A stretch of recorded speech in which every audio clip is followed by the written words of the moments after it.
तो कहते हैं दुर्गा ध्यान पड़े तिस बगड़म और ता संगति डूबे सब नगरम। कैसे? ये क्या करते हैं, बड़ी सुरीली आवाज का गायक लावेंगे और तबले तबले सारंगी सुरंगी बांध गए और खूब पूरा फंड करेंगे और सारी रात गावेंगे, अगले बोलो जय माता दी, पिछले बोलो जय माता दी, मैं नहीं सुनिया जय माता दी।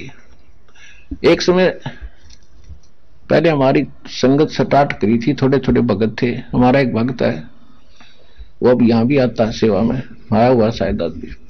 हम उसके घर से आ रहे थे शाम के समय, शाम में उसने खाना बना लिया, मैं वहां चला गया, हम 2 जने थे।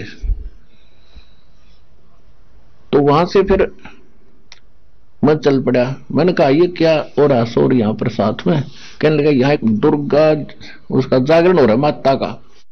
और हम चल पड़े, उससे थोड़ी दूर आगे चल के ही किसी के घर में आंगन में उसके वो लगा रखी थी कनात सी, उसमें ऊपर का सीलिंग बांध रखी थी, टेंट सा वहां कर रहे थे।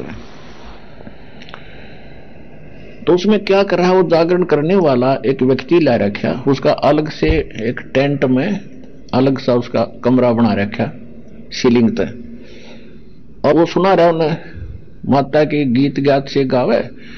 और वहां मैं नहीं सुनिया नो करता करता वो अंदर चला गया अपने खोखे में, और वो गाँव गीत मैं नहीं सुनिया जय माता दी, तू नहीं सुनिया जय माता दी। तो हमने उसमें क्या देखा, एक सीलिंग के बीच का थोड़ी सी जगह थी, यो इधर किस लिए आ गया।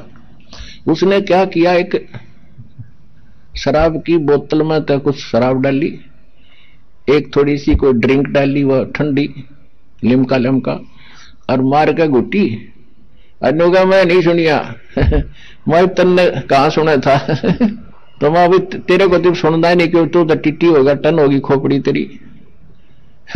मारे जोरू के अगले पिछले मैं नहीं सुनिया जय माता दी, मैं नहीं सुनिया, अगले बोलो पिछले बोलो। तो कहने का भाव यह है कि उनके उन सुरीली आवाज ने, उनकी तड़क भड़कने देख के तो आम आदमी प्रभावित हो जाता है। और कितनी अच्छी बात बता रहे हैं, कितना अच्छा सुरीली आवाज से भगवान का गुण गा रहे हैं। तो कहते हैं वो सारे ही सारे वहां के लोग उससे प्रभावित हो जाते हैं। फिर कहते हैं अगली बार हम कराएंगे, अगली बार हम कराएंगे, अगली बार हम कराएंगे। यानी उस देखम देखा उस कुएं में उस भेड़ की तरह वो सारे गिर जाएंगे। इसलिए कहा कि दुर्गा ध्यान पड़े तिस बगरम ता संगति डूबे सब नगरम। सारा तो ऐसे देखा देखी हम अच्छे मार्ग पर लगते हैं, देखा देखी हम गलत मार्ग स्वीकार कर लेते हैं।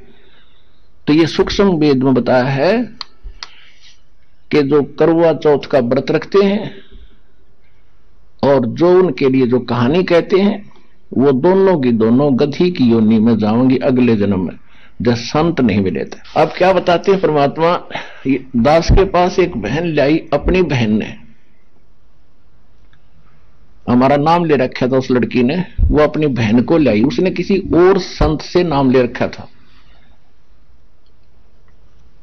और उसके साथ साथ जैसे अन्य संतों के जितने पुजारी हैं भक्त हैं, वो तो गुरु है ही है, पर क्रिया सारी वही करते हैं जो आम समाज कर रहा होता है। वह बहनें व्रत भी रखती थी। किसका व्रत रखती थी? संतोषी माता का शुक्रवार का। और जब उसकी बहन ने जब नाम ले रखा था, वो उसको साथ लाई थी कि आप वहां से नाम ले लो हमारे गुरु जी के पास से। आपका उसका पति शराब पिया करता, और शराब पीकर रोजाना पिटाई करना, घर से बाहर खड़ी कर देना, आप कुंडी ला के सो जाना। ये तकरीबन रोज का ड्रामा था उसका। इस दुख से के निवारण के लिए वो बहन लेकर आई उसको वहां पर इस दास के पास। तो मैंने उसको बताया, बेटी नाम पहले थोड़ी संगत होती थी, उसको समझा कि दीक्षा से पहले ये नियम सुन ले, कोई व्रत उपवास नहीं करना, अन्य देव की पूजा नहीं करनी, सारी बताई। तो वो कहने लगी जी मैं तो शुक्रवार का व्रत रखती हूं, उसका तो दापन करूंगी, फिर देखूंगी, मैं नहीं छोड़ सकती। और उसने अपना दुख बताई दिया था उसकी बहन ने कि इसका पति शराब पीता है, अरिया वहां से नाम ले रखी है और ऐसे ऐसे सब क्रिया भी करती है। तो मैंने कहा बहन पहले ये बता, आप शुक्रवार का व्रत किस लिए करते हो? कि घर में शांति हो। पहले तो आपने शुक्रवार के व्रत की कथा का पता नहीं। उसकी कथा कैसे है? एक बहन का पति किसी अपने रोजगार के लिए दूर देश गया था और वो काफी समय तक वापस नहीं लौटा, तो उस बहन को संतोषी माता दिखाई दी और उसने कहा कि बहन तू क्यों दुखी है बेटी, तू मेरे 16 शुक्रवार के व्रत कर, तेरा पति घर आ जाएगा। उसने 16 शुक्रवार के व्रत किए और 16वां शुक्रवार के दिन उसका पति उसके घर आ गया। उसको बड़ी खुशी हुई, फूली नहीं समाई। ये कथा इसकी। यानी 16 शुक्रवार के व्रत करने से ये बेनिफिट है कि किसी का पति किसी कारण से दूर चला गया हो, घर आने की सुध ना रही हो, तो घर आ जा, ये फल हुआ।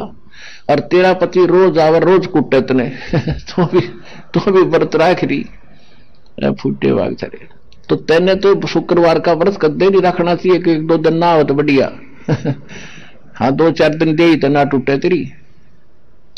तो पुण्यात्माओं, बगैर ज्ञान के हमारी ऐसे ब्रान माटी दुर्गति कर रखी नकली संतों ने।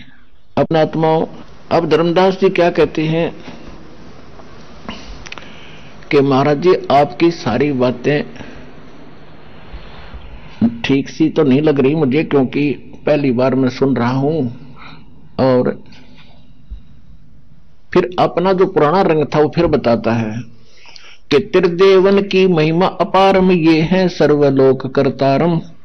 सुन जिंदा क्यों बात बनावे, झूठी कहानी मोहे सुनावे। मैं ना मानू बात तुम्हारी, मैं सेवत हूँ विष्णुनाथ मुरारी।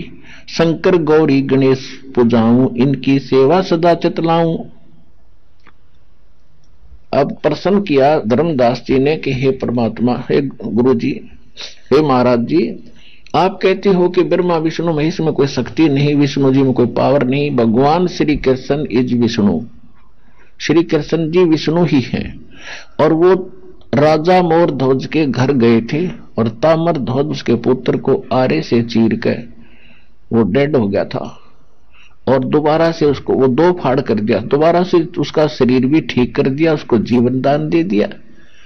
भगवान मेरे गले में उतरती नहीं आपकी यह बात कि इनमें कोई शक्ति नहीं। परमात्मा ने कहा मैं ये नहीं कहता कि इनमें कोई शक्ति नहीं, आप जो भूल कर रहे हो मैं वो समझाना चाहता हूं। आप एक स्टेट के मंत्री को, प्रांत के मंत्री को आप प्रधानमंत्री कह रहे हो, मैं आपकी ये भूल मिटाना चाहता हूं। ये एक स्टेट में, एक ब्रह्मांड में, एक विभाग के मंत्री हैं और ये नहीं कहा जा सकता कि एक स्टेट के मंत्री में, प्रांत के मंत्री में कोई शक्ति नहीं है। लेकिन जो प्रधानमंत्री में शक्ति है वह इसमें नहीं है। एक मोटी सी बात दास आपको समझा रहा है उनकी वार्ता के माध्यम से, जो भगवान ने उनको बताया। तो कैसे? तो परमात्मा ने कहा कि मैं ये नहीं कहता कि इनमें शक्ति नहीं है, लेकिन ये आपके संस्कार को नहीं चेंज कर सकते, आपकी उम्र नहीं बढ़ा सकते, आपके रोग का नाश नहीं कर सकते। जो आपकी किस्मत में लिखा है, आपको जो हानि होनी है उसको चेंज नहीं कर सकते। इनमें पावर नहीं है। कैसे? जैसे यही श्री कृष्ण जी, पांडवों और कौरवों का जो महाभारत युद्ध हुआ, अभिमन्यु सुभद्रा पुत्र, सुभद्रा श्री कृष्ण जी की बहन यानी श्री कृष्ण जी का सगा भांजा, और युद्ध में मारा गया चक्रव्यूह में। श्री कृष्ण रोए, सारे पांडवों का कुणबा रोए और सुभद्रा रोए। तो श्री कृष्ण जी ने क्यों ना जीवित किया हो अभिमन्यु? वहां तो जरूर थी, उसकी युद्ध का समय था, 2-2 आदमी एक से बन रहे थे और वहां भी मतलब जाकर कटवा दिया मोरध्वज का लड़का ताम्रध्वज, वहां जीवित कर दिया। यहां क्यों ना जीवित किया उसने? अब हमारी तो इतनी बुद्धि थी, बस फ्यूज हसन लग गया। बात तो आपकी सच्ची है जी।